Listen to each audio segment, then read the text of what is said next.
The huge Christian Horner drama currently ongoing in Red Bull is set to reshape at least Red Bull, but I'd also argue the sport in general as well. With the team taking these allegations seriously, it does seem like Horner is at the exit doors, but the real reason about why he's leaving is not what you might expect. In a world where politics dominate in every area of life, it seems like Formula One is no exception. What does this mean though, and is this the beginning of the end of Horner's career? Christian Horner is currently under investigation by Red Bull due to allegations of controlling or inappropriate behaviour towards a female employee.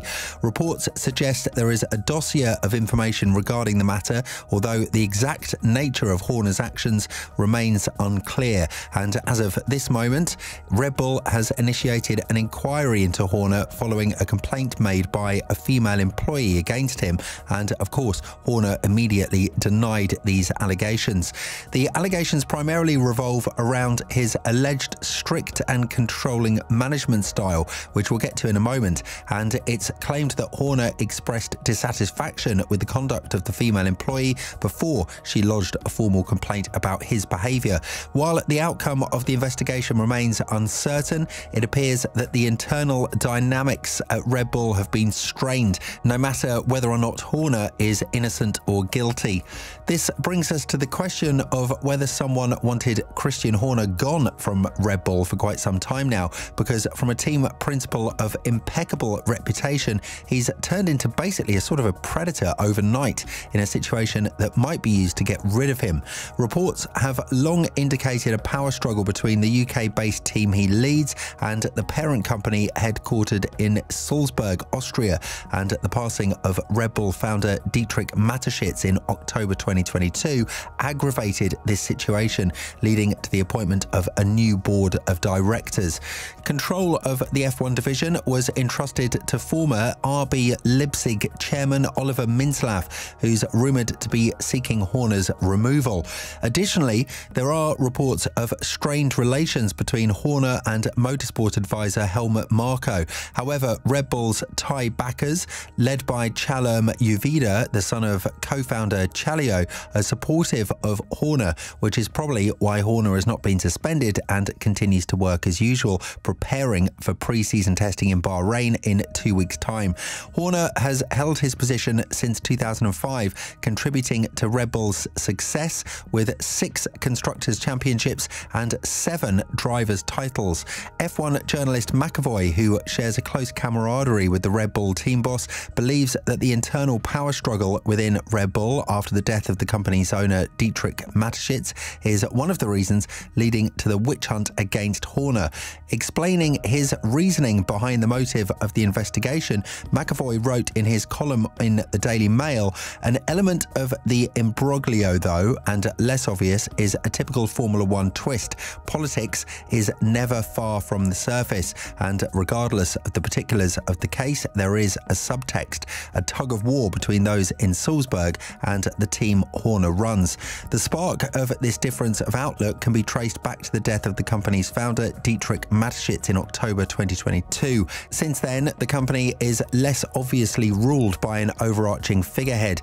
Key figures have jostled for position. One of those is Oliver Minzlaff, the managing director and former boss of RB Leipzig. As one Red Bull observer said yesterday, Minzlaff wants Horner to depart, not least because he has become too senior and too expensive for their liking, but the ties on the main board aren't so sure. So a specialist barrister is set to begin quizzing Horner on Friday, February 8th. A few news media outlets claim the issue centres on a female colleague's concerns about his strict work regime and is not related to any sexual impropriety.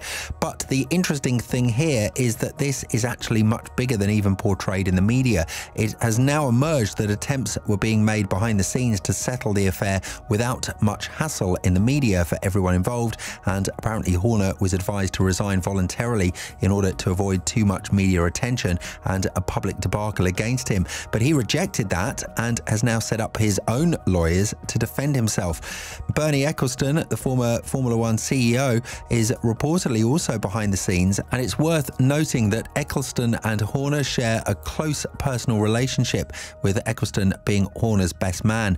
Inside sources suggest that Eccleston is attempting to provide guidance and calm Horner down during this situation. However, Horner remains resolute in his refusal to step down voluntarily.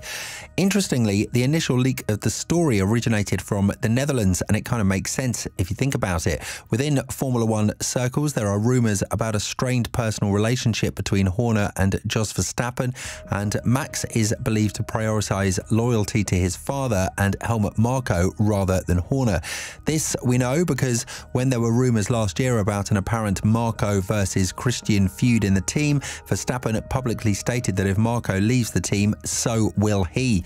What is worrying Red Bull is potential damage to the brand's image. If appropriate actions are not taken in response to any proven misconduct by Horner, and while there is scepticism about Horner emerging as innocent from the investigation, it is essential to presume his innocence until proven otherwise. Moreover, there is uncertainty about whether the FIA will intervene in the matter. Typically, the FIA focuses on sporting and technical rule violations for sanctions, making an official investigation into Horner's conduct less likely if Red Bull were to terminate his employment following proven misconduct. As for potential successors to Horner, the landscape remains quite unclear. However, it is speculated that Jonathan Wheatley, the current sports director, could assume leadership of the team on an interim basis if necessary. Max's influence within the team has grown significantly over the years, with some suggesting that he holds considerable sway in decision-making. If Jos Verstappen, in alliance with Helmut Marko, seeks Horner's removal, it's likely they'll find a way to achieve it, and whether this is the culmination of long-standing tensions or a recent development triggered by external factors like Mateschitz passing, we still don't know. But if Red Bull is taken over in a way by the Verstappens, then it will mean a significant shift in the team dynamics. What's even worse for the current champions is that the situation could escalate further, as rumours suggest contractual protections between Horner and Adrian Newey, implying that Newey may depart if Horner is forced out. Such a scenario could disrupt the team's dynamics and weaken its standing in the sport. This could also affect the driver lineup, with potential consequences for Red Bull's competitiveness. If Horner's departure triggers a domino effect, Ferrari stands to benefit, particularly, of course, with Lewis Hamilton's recent move to the team. Newey has expressed regret for not joining Ferrari in the past, and with Hamilton's arrival and stable management motto, he may be inclined to reconsider. Given the sport's history and the increasing emphasis on addressing such matters seriously, Red Bull is bound to suffer negative consequences. Performance may decline and overall development could stagnate because the team morale might take a huge hit. Horner will also have to contend with the scrutiny of the FIA, an entity known for its strict stance on issues like harassment. If the allegations are found to be part of a power play or falsified, the FIA may escalate its measures against the team, and this situation will definitely spark internal conflicts within the team, with factions forming between those supporting Horner and those who do not, and it will definitely be hard for the team to keep those conflicts internal. Regardless of the outcome, we can anticipate a turbulent period ahead, especially with the season starting in a matter of weeks. But one thing is for certain, the 2024 season will not be nearly as boring as the previous two. Let us know your thoughts in the comments below. Do you think Horner is effectively being set up? Thanks for watching. Make sure to like and subscribe, and of course, we'll see you in the next video.